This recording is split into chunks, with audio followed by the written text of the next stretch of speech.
रात के अंधेरे में जब हवा भी चुप हो जाती है और हर आवाज सिर्फ डर बनकर गूंजती है, तब कुछ कहानियां जिंदा हो जाती हैं। ये कहानी है एक ऐसे गांव की जहां एक पुराना कुआं 20 साल से बंद है। कहते हैं उसके अंदर से आज भी बच्चों के रोने की आवाज आती है, और जो भी उस सच को जानने गया वो कभी वापस नहीं आया। स्वागत है आपका स्टोरी सूत्रा पर, जहां कहानियां नहीं डर जिंदा होता है। आज की कहानी 20 साल से बंद कुआं। जर्नलिस्ट आरव अपनी बाइक से पुराने गांव के एंट्रेंस पर आता है। कैमरा बैग कंधे पर लटका होता है।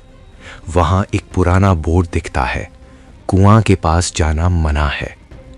आरव गांव के बीच तक चलता है और लोग उसे देखकर चुप हो जाते हैं, दरवाजे आधे बंद कर लेते हैं। उसके चेहरे पर क्यूरियोसिटी है, पर आंखों में थोड़ा टेंशन भी। वो अपना रिकॉर्डर ऑन करके पूछता है कि कुआं 20 साल से बंद क्यों है। एक बुढ़िया औरत हाथ से इशारा करके उसे चुप रहने को कहती है, और दूर से हल्की सी बच्चों के रोने जैसी आवाज हवा में तैरती सुनाई देती है। आरव कान लगाकर डायरेक्शन पकड़ता है और आवाज की तरफ चल पड़ता है। 2 गांव के मर्द उसके रास्ते में आकर रोक देते हैं और कहते हैं कि ये बात खोदोगे तो गांव डूब जाएगा। आरव अपना आईडी कार्ड दिखाता है और शांत आवाज में कहता है कि वो सिर्फ सच रिकॉर्ड करना चाहता है। उनके चेहरों पर गुस्सा और डर एक साथ नजर आता है। गांव का मुखिया रघुनाथ आता है, लाठी जमीन पर ठोकता है और आरव को अपने घर चलने का हुक्म देता है। आरव को लगता है जैसे उसे मेहमान नहीं, कैदी बनाया जा रहा हो। फिर भी वो मुस्कुराकर साथ चल देता है। मुखिया के घर के अंदर पुरानी तस्वीरें और एक बंद संदूक दिखता है, जिसे देखकर आरव का ध्यान अटक जाता है। वो चोरी चोरी कैमरा से रूम का शॉट लेने की कोशिश करता है। तभी मुखिया का बेटा डोर बंद कर देता है। आरव अंधेरे में मोबाइल टॉर्च चलाता है और कमरे के कोने कोने को स्कैन करता है। आहट धीरे धीरे संदूक के पास रुकती है, पर कोई नजर नहीं आता। वो अपनी सांस रोके संदूक के पास जाता है और देखता है कि उस पर ताला तो है, पर जमीन पर नई मिट्टी बिखरी हुई है। आरव को शक होता है कि संदूक को अभी अभी हिलाया गया है। वो खिड़की के पास जाकर बाहर की तरफ देखता है और कुआं की दीवार पर लाल निशान को याद करता है। आरव अपनी बेल्ट से एक पतला मेटल पिन निकालकर ताला खोलने की कोशिश करता है। हाथ हल्का कांप रहे होते हैं। ताला खुलते ही संदूक से पुराने कागज और एक कपड़े में लपेटा हुआ छोटा सा घुंघरू गिरता है। घुंघरू को हाथ में लेते ही रोने की आवाज एक पल के लिए रुक जाती है, जैसे किसी ने सांस खींच ली हो। आरव को गूज़बम्स आते हैं, पर वो घुंघरू को पॉकेट में रख लेता है। कागजों पर पुरानी लिखाई में 20 साल पहले बच्चे, कुआं जैसे शब्द दिखते हैं। बाहर से मुखिया की आवाज आती है, सुबह तुम खुद चले जाओगे। आरव जल्दी से कागजों की फोटो लेता है और संदूक को वापस बंद कर देता है। वो खिड़की का लैच तोड़कर बाहर निकलने की कोशिश करता है, पर खिड़की छोटी होती है। तभी एक पतला सा बच्चा, गांव का गोलू, खिड़की के पास चुपके से आता है और फुसफुसाता है, मैं मदद करूंगा, पर आवाज मत करना। आरव उसकी तरफ हाथ बढ़ाता है और घुंघरू दिखाता है, तो गोलू का चेहरा सफेद पड़ जाता है। गोलू खिड़की के पास एक छोटा सा पत्थर हटाता है और एक छुपी हुई सुरंग का रास्ता दिखाता है। आरव घुटनों के बल नीचे उतरता है, कैमरा बैग को पहले धकेलकर। सुरंग से निकलते ही दोनों एक तंग गली में आते हैं और दूर से लोगों की टॉर्च की रोशनी ढूंढती हुई नजर आती है। गोलू आरव का हाथ खींचकर कुआं की तरफ भागने लगता है, कहकर सच वही है। आरव के पॉकेट में घुंघरू अपने आप हल्का सा बचता है। आरव और गोलू अंधेरी गलियों से होते हुए कुआं के पास की पुरानी दीवार तक पहुंचते हैं। कुआं पर मोटा लोहे का जाल और जंजीर बंधी होती है और लाल रंग का निशान बिल्कुल ताज़ा लगता है। आरव अपनी टॉर्च से निशान को रोशन करता है और देखता है कि वो किसी हाथ की छाप जैसा है। गोलू का गला सूख जाता है। वो कहता है कि रात को यहाँ कोई नहीं आता, फिर भी निशान बढ़ता जा रहा है। आरव अपना रिकॉर्डर ऑन करके धीरे से पूछता है, 20 साल पहले क्या हुआ था? गोलू बताता है कि उसकी दादी कहती थी कुछ बच्चे एक ही रात में गायब हो गए थे और अगले दिन से कुआं से रोने की आवाज़ आने लगी। आरव जाल को हिलाकर देखता है, पर जंजीर बहुत मजबूत होती है। वो कैमरा बैग से छोटा सा कटर निकालता है और जंजीर का लॉक काटने की कोशिश करता है। जैसे ही मेटल पर चिंगारी निकलती है, रोने की आवाज़ तेज और बेचैन हो जाती है। गोलू कान बंद करके पीछे हट जाता है। टॉर्च की रोशनी में आरव को कुआं के पास मिट्टी पर छोटे छोटे पैरों के निशान दिखते हैं, जैसे बच्चे अभी अभी चले हों। वो उन निशानों का वीडियो बनाता है और अपने दिमाग में कनेक्ट करता है। संदूक के कागज़, घुंघरू, लाल हाथ और ये फ्रेश फुटप्रिंट्स। तभी गांव वालों की आवाज़ें नज़दीक आती हैं। वो यहीं हैं। आरव और गोलू अंधेरी गलियों से होते हुए कुआं के पास की पुरानी दीवार तक पहुंचते हैं। कुआं पर मोटा लोहे का जाल और जंजीर बंधी होती है और लाल रंग का निशान बिल्कुल ताज़ा लगता है। आरव अपनी टॉर्च से निशान को रोशन करता है और देखता है कि वो किसी हाथ की छाप जैसा है। गोलू का गला सूख जाता है। वो कहता है कि रात को यहाँ कोई नहीं आता, फिर भी निशान बढ़ता जा रहा है।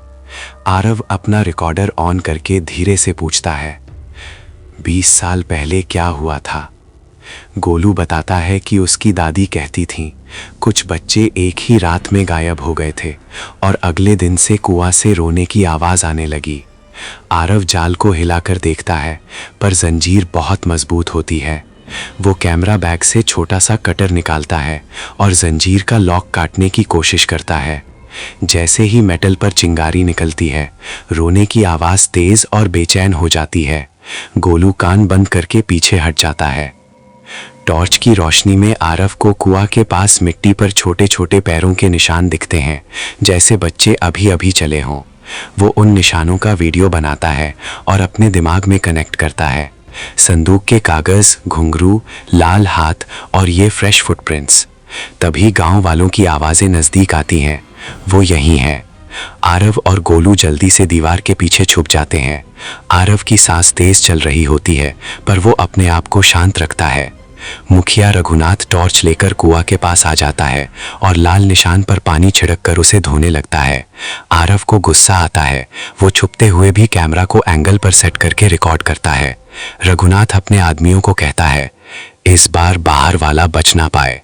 गोलू आरव के कान में फुसफुसाता है, वो तुम्हें कुआं में डाल देंगे। आरव पॉकेट में घुंघरू को कसकर पकड़ लेता है और डिसाइड करता है कि अब सीधा सच निकालना होगा, अभी। आरव छुपते छुपते दीवार के पीछे से निकलता है और एक पतले रास्ते से मुखिया के घर की तरफ वापस जाता है। गोलू उसके पीछे पीछे आता है, डर के मारे बार बार पीछे देखता है। आरव का प्लान होता है संदूक के कागज और कोई और सबूत निकालकर गांव वालों को एक्सपोज करना। वो सुरंग वाले पत्थर को फिर से हटाकर घर के नीचे घुस जाता है। अंदर से घर की फ्लोरबोर्ड्स के ऊपर भारी कदमों की आवाज सुनाई देती है। आरव संदूक तक पहुंचकर उसे खोलता है और कागजों को जल्दी से बैग में भर लेता है।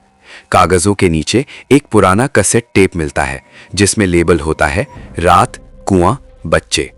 आरव का हाथ रुक जाता है, फिर वो टेप को पॉकेट में रख लेता है। गोलू एक पुरानी तस्वीर उठाता है जिसमें कुछ बच्चे स्कूल यूनिफॉर्म में हैं और बीच में जवान रघुनाथ खड़ा है। गोलू की आंखों में आंसू आ जाते हैं। ये मेरे चाचा थे, वो भी गायब हुए थे। अचानक संदूक के बाहर से लाठी की थप-थप होती है, जैसे कोई नीचे का रास्ता पकड़ चुका हो। आरव गोलू को इशारा करता है कि चुप रहे और दोनों सुरंग की तरफ खिसकने लगते हैं। तभी घुंघरू आरव की पॉकेट में जोर से बज उठता है, जैसे किसी ने झटका दिया हो। बाहर से मुखिया की आवाज, निकल आओ चोर। आरव का दिल धड़क उठता है, पर वो कैसेट और तस्वीर को और टाइट पकड़ लेता है। सुरंग का एग्जिट पत्थर से बंद मिलता है, किसी ने बाहर से रोक दिया होता है। आरव अपनी टॉर्च से दीवार पर रोशनी डालता है और एक नया क्रैक देखता है जहां से ठंडी हवा आ रही होती है। वो क्रैक को हाथ से तोड़ने की कोशिश करता है, उंगलियों से खून निकल आता है। क्रैक थोड़ा सा खुलता है और बाहर से कुआं की नमी वाली हवा का झोंका आता है। मुखिया के कदम बिल्कुल सर पर आ जाते हैं और आरव समझ जाता है कि वो फंस चुका है। आरव क्रैक को जोर से धक्का देता है और दीवार का एक हिस्सा टूटकर गिर जाता है। दोनों उस छोटे रास्ते से घिसकते हुए निकलते हैं। बाहर निकलते ही वो देखते हैं कि वो सीधे कुआं के पास वाली पुरानी दीवार के नीचे आ गए हैं। रात और गहरी हो चुकी होती है और गांव वालों की रोशनियां इधर उधर घूम रही होती हैं। आरव अपने खून लगे हाथ को कपड़े से बांधता है और गोलू को पीछे रहने को कहता है।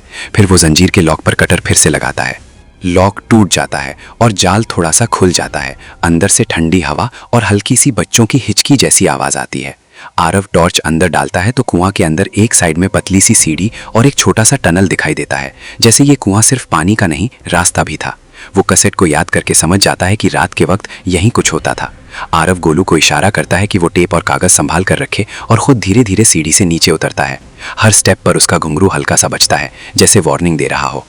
कुएं के अंदर टनल में आरव को पुराने कपड़े, छोटे जूते और एक टूटा सा स्कूल बैज मिलता है। उसके चेहरे पर गुस्सा और दुख दोनों आते हैं। वो इन चीज़ों को कैमरा में क्लोजअप रिकॉर्ड करता है। आगे एक बंद दरवाज़ा होता है जहां लाल हाथ का निशान बना होता है, बिल्कुल ऊपर वाली दीवार जैसा। आरव दरवाजे को धक्का देता है तो अंदर से दबी दबी सी रोने की आवाज़ और साफ हो जाती है, पर यह आवाज़ स्पीकर जैसी लगती है। वो अपना कान लगाकर सुनता है और एक छोटा वायर दरवाजे के नीचे से निकलता देखता है। आरव वायर को खींचता है तो एक हिडन टेप प्लेयर बाहर खिसक आता है। रोने की आवाज़ रिकॉर्डेड होती है।